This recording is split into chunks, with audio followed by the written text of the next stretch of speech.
আসসালামু আলাইকুম শিক্ষার্থীরা, তোমরা সবাই কেমন আছো?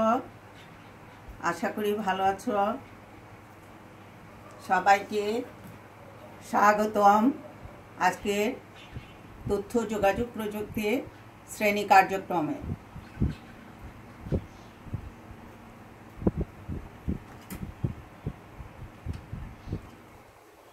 আমি ফৌজিয়া ইয়াসমিন, সিনিয়র শিক্ষিকা, ICT, Adamjee cantonment public school, Dhaka সেনানিবাস, ঢাকা।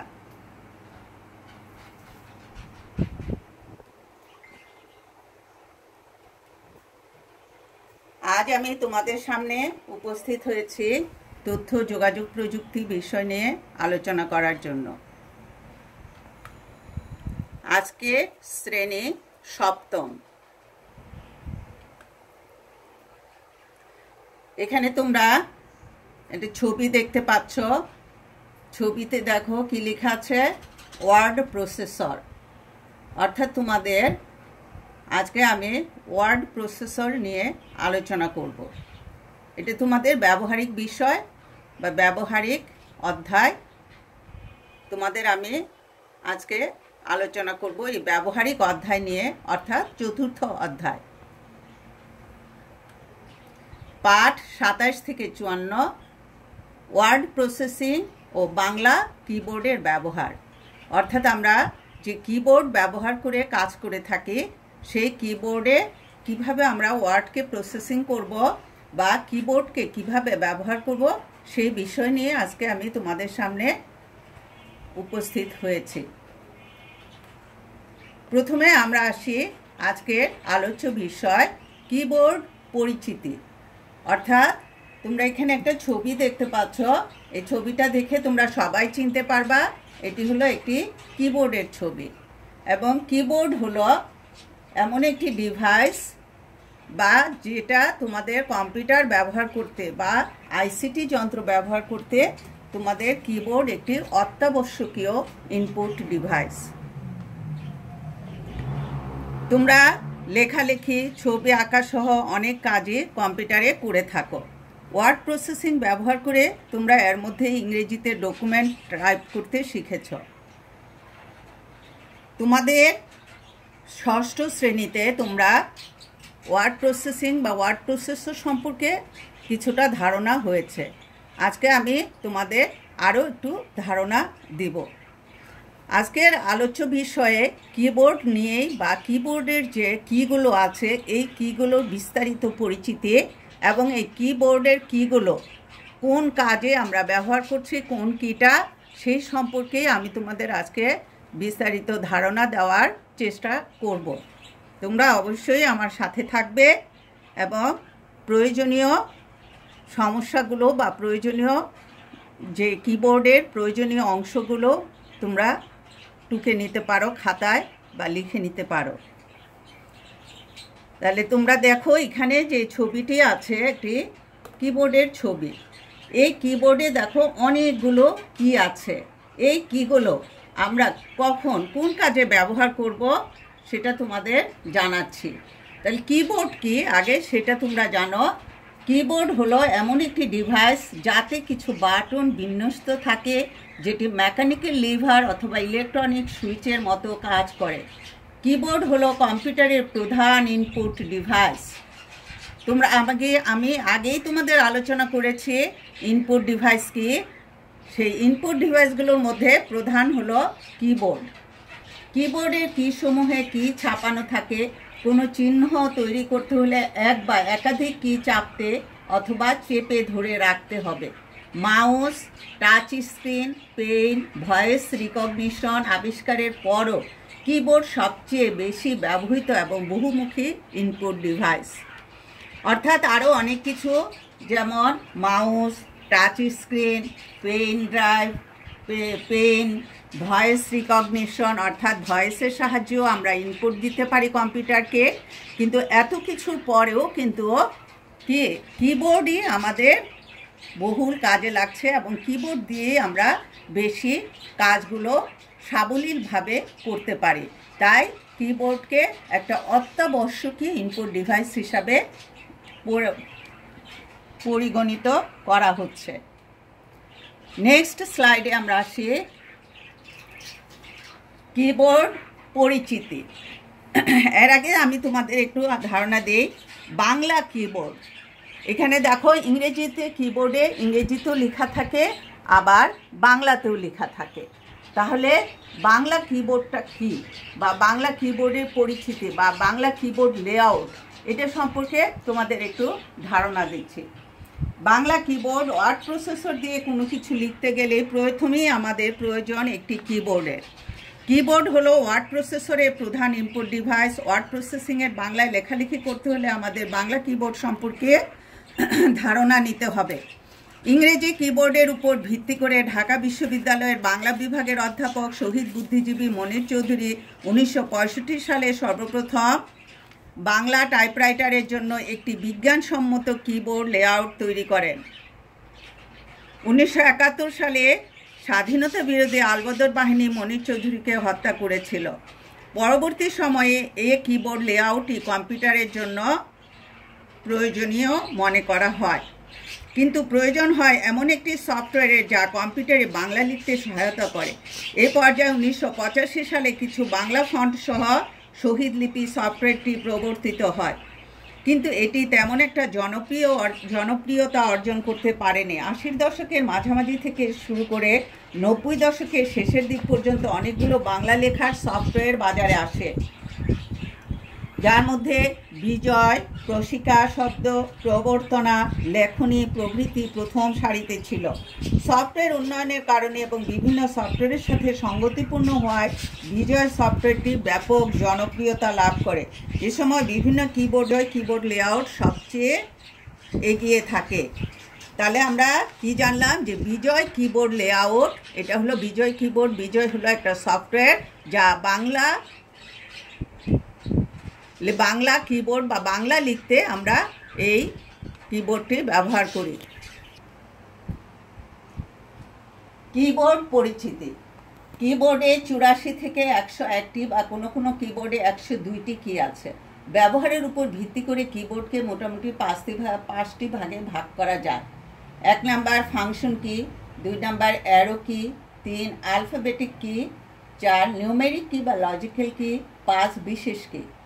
তাহলে এই 5টা ভাগে ভাগ করা হয়েছে কিবোর্ডের কিগুলোকে। ফাংশন কি দেখো কোনগুলো। কিবোর্ডের উপরের দিকে বাম পাশে F1 থেকে F12 পর্যন্ত যে কিগুলো আছে এদেরকে ফাংশন কি বলে। কোনো নির্দিষ্ট কাজ করা যায় বলে একে ফাংশন কি বলে, যেমন কোনো প্রোগ্রামের জন্য হেল্প অথবা কোনো প্রোগ্রাম রান করানো ইত্যাদি কাজে এই কি এর ব্যবহার করা হয়। অ্যারো কি, কিবোর্ডের ডান দিকে নিচে পৃথকভাবে 4টি কি আছে। কোনো কোনো কিবোর্ডে উপরের দিকেও থাকে। কিগুলোর উপরে অ্যারো বা তীর চিহ্ন দেওয়া থাকে, যা দিয়ে খুব সহজেই কার্সরকে ডানে বামে উপরে এবং নিচে সরানো যায়। এগুলোকে আবার এডিট কিও বলে, কারণ টেক্সট এডিট করার কাজে এগুলো ব্যবহার করা হয়। অ্যালফাবেটিক কি, অ্যালফাবেটিক বা আলফা নিউমেরিক কি, কিবোর্ডের যে অংশে ইংরেজি বর্ণমালা এ থেকে জেড পর্যন্ত অক্ষরগুলো সাজানো থাকে সেই অংশকে অ্যালফাবেটিক কি বা অ্যালফাবেটিক সেকশন অংশ বলে। অর্থাৎ এ থেকে জেড পর্যন্ত যেই 26টি বর্ণ আছে সেই বর্ণগুলোকে বলা হয় অ্যালফাবেটিক বা অ্যালফা নিউমেরিক কি। নিউমেরিক কি বা লজিক্যাল কি, নিউমেরিক কি বা লজিক্যাল কি, কিবোর্ডের ডান দিকে 0 থেকে 9 পর্যন্ত সংখ্যা লেখা যে কিগুলো রয়েছে তাকে নিউমেরিক কি বলে। এখানে প্লাস, মাইনাস, স্টার, অবলিক প্রভৃতি অ্যারিথমেটিক অপারেটর থাকে। এছাড়া less than, greater than, equal logical অপারেটরগুলো কিবোর্ডে থাকে। অর্থাৎ এই কিগুলো যেই কিগুলোতে আছে সেই বা এই লেখাগুলো যেই কিগুলোতে আছে সেগুলো বলা হয় নিউমেরিক বা লজিক্যাল কি অর্থাৎ নাম্বার কি।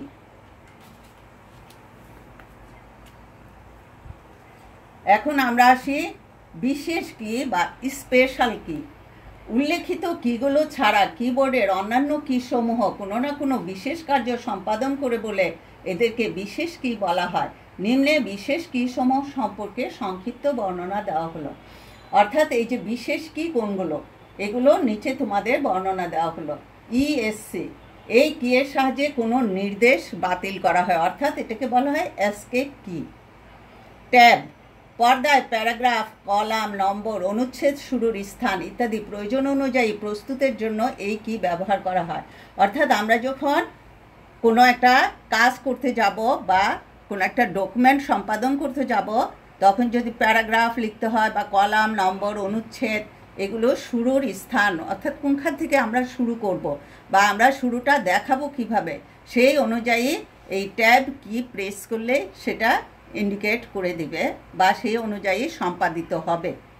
ক্যাপস লক এই কি ব্যবহার করে ইংরেজি ছোট হাতের ও বড় হাতের লেখা টাইপ করা হয়। অর্থাৎ ক্যাপস লক দেওয়া থাকলে কিগুলো প্রেস করলে বড় হাতের লেখা হবে, আবার অনেক সময় ছোট হাতের লেখা হবে। শিফট কি এর ব্যবহার দেখো, একই ওয়ার্ডের মধ্যে বা শুরুতে বড় ও ছোট অক্ষর টাইপ করতে এই কি ব্যবহার করা হয়। যেমন ঢাকা, DHK, খুলনা শব্দ দুটি লিখতে প্রথমে শিফট কি চেপে ধরে এবং পরের অক্ষরগুলো শিফট কি ছেড়ে দিয়ে লিখতে হবে। অর্থাৎ যখন আমরা বড় হাতের অক্ষর লিখব, যেমন DK, তখন আমরা কি করব, শিফট প্রেস করে শিফটকে চেপে ধরে আমরা ডি প্রেস করব বা কে প্রেস করব, তাহলে কি হবে, বড় হাতের হবে এবং পরের অক্ষরগুলো শিফট কি ছেড়ে দিয়ে লিখতে হবে। আর বাংলা অক্ষর বা বর্ণমালা লেখার বিন্যস্ত কি এর উপরের ও নিচের লেখা টাইপের জন্য এই কি ব্যবহার করা হয়। এছাড়া শিফট কি এর সাথে ফাংশন কি চেপে কম্পিউটারকে বিভিন্ন কমান্ড দেওয়া যায়। অর্থাৎ শিফট কি এবং বিভিন্ন ফাংশন কি চেপে কম্পিউটারকেও আমরা বিভিন্ন কমান্ড দিতে পারি। কন্ট্রোল CTRL, দেখবা তোমাদের কোনো একটা কিতে CTRL লেখা আছে, এর কাজ কি, এই কি এর সাথে বিশেষ কি একসাথে চেপে কমান্ড দেওয়া হয়। ব্যবহারকারীর সুবিধার জন্য কিবোর্ডের ডানে ও বামে এই কি দুটি থাকে। এখানে একটা কিবোর্ডে CTRL লেখা দুইটা কি আছে, একটা ডান সাইডে আর একটা বাম সাইডে। এটা কেন দেওয়া হচ্ছে, ব্যবহারকারীর সুবিধার জন্য। অর্থাৎ আমরা এই কন্ট্রোল কি চেপে আরেকটা কিকে প্রেস করতে হয়, তাহলে যাতে আমরা এক হাতে দুইটা কি প্রেস করতে পারি, এই জন্য দুই পাশেই বা উভয় পাশে এই কিটা দেওয়া আছে। অল্টার ALT বিভিন্ন প্রোগ্রামে বিভিন্ন নির্দেশ দেওয়ার জন্য এই কি ভিন্ন ভিন্নভাবে ব্যবহৃত হয় এবং বিভিন্ন কমান্ড তৈরি করা যায়। অর্থাৎ অল্টার কি এর সাহায্যে আমরা এই কাজগুলো করতে পারবো। নেক্সট আসে আমাদের আরও কিছু কি আছে, যেমন এন্টার কম্পিউটারকে কোনো নির্দেশ দিয়ে তা কার্যকর করতে এই কি ব্যবহার করা হয়। লেখালেখির জন্য নতুন প্যারা তৈরি করতেও এই কি ব্যবহার করা হয়। পজ ব্রেক কম্পিউটারে কোনো লেখা যদি দ্রুত গতির জন্য পড়তে অসুবিধা হয় তাহলে এই কি চেপে তা পড়া যায়। প্রিন্ট স্ক্রিন কম্পিউটারের পর্দার দৃশ্যত যা কিছু থাকে তা সব প্রিন্ট করতে চাইলে এই কি ব্যবহার করতে হয়। ডিলিট কি কোনো বাক্য অথবা কোনো লেখাকে মুছে ফেলতে এই কি ব্যবহার করা হয়। হোম কি এই কি ব্যবহার করে কার্সরকে পাতার প্রথমে আনা হয়।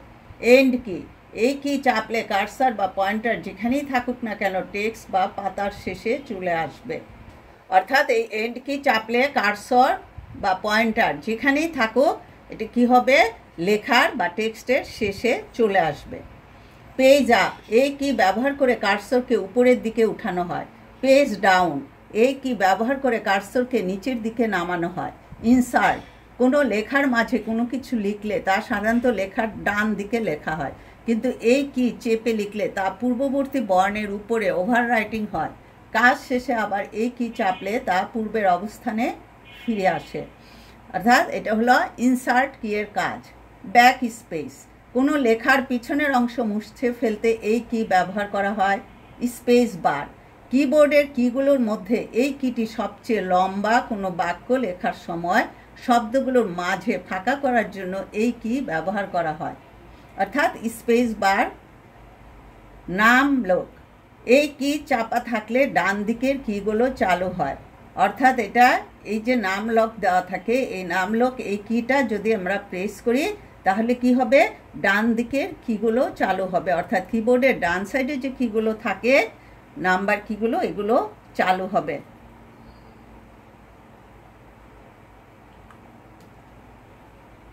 এছাড়া মাল্টিমিডিয়া কিবোর্ডে আরও 4টি কি থাকে, যেমন স্ট্যান্ড বাই মোড। এই কিগুলো মাল্টিমিডিয়া কিবোর্ডে থাকে। স্ট্যান্ড বাই মোড, এই কি চেপে রাখলে কম্পিউটার চালু থাকবে কিন্তু মনিটর বন্ধ হয়ে যাবে।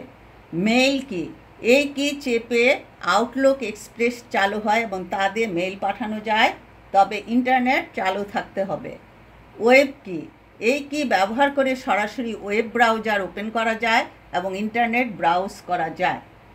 স্টার্ট মেনু কি, এই কি চেপে স্টার্ট মেনু ওপেন করা যায় এবং প্রয়োজনীয় কমান্ড করা যায়।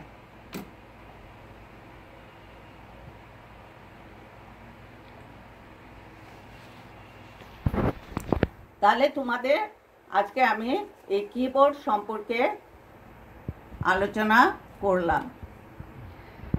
এই কিবোর্ডে তোমরা যে কিবোর্ড পরিচিতিগুলো তোমাদেরকে আমি জানালাম, তোমরা এই কিবোর্ডের পরিচিতিগুলো দিয়ে তোমরা বিভিন্ন কাজ বা একটা ডকুমেন্ট সম্পাদন করতে পারবে এবং কিগুলোর ব্যবহার বিধি জানতে পারলাম।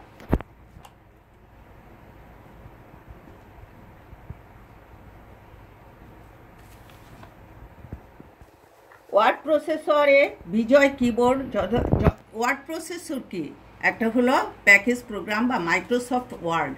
এই ওয়ার্ড প্রসেসরে কি হবে, ওয়ার্ড প্রসেসর প্রোগ্রামে অর্থাৎ ওয়ার্ডকে প্রসেসিং করবা। তোমরা যখনই ওয়ার্ড প্রসেসর প্রোগ্রামের নাম শুনবা তখন বুঝবা যে এর কাজ হলো ওয়ার্ডকে প্রসেসিং করা।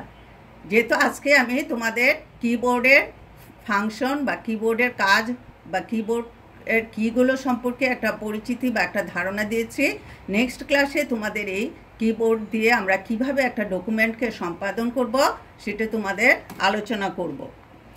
ওয়ার্ড প্রসেসরে বিজয় কিবোর্ড সচল করতে হলে অল্টার কন্ট্রোল বি এই 3টা কি একসাথে প্রেস করতে হবে। বিজয় কিবোর্ডে যে কোনো 2টি অক্ষরকে যুক্ত করতে হলে প্রথমে অক্ষরটি চেপে ইংরেজি জি চাপতে হবে, তারপর দ্বিতীয় অক্ষরটি চাপতে হবে। এগুলো তোমাদের যখন তোমরা বিজয় কিবোর্ড, এখন কিন্তু অভ্র কিবোর্ড লেআউট চালু হয়েছে, কাজে অভ্রতে আমরা ইংরেজিটাকে বাংলার মতো লিখলে সরাসরি বাংলায় লেখা হয়ে যায়। তোমরা অভ্র সফটওয়্যার বা অভ্র কিবোর্ড তোমরা ব্যবহার করতে পারবে। আন্তর্জাতিক নিয়মে বা যে কারণে একটি নির্দিষ্ট কিবোর্ডের গুরুত্ব কমে এসেছে।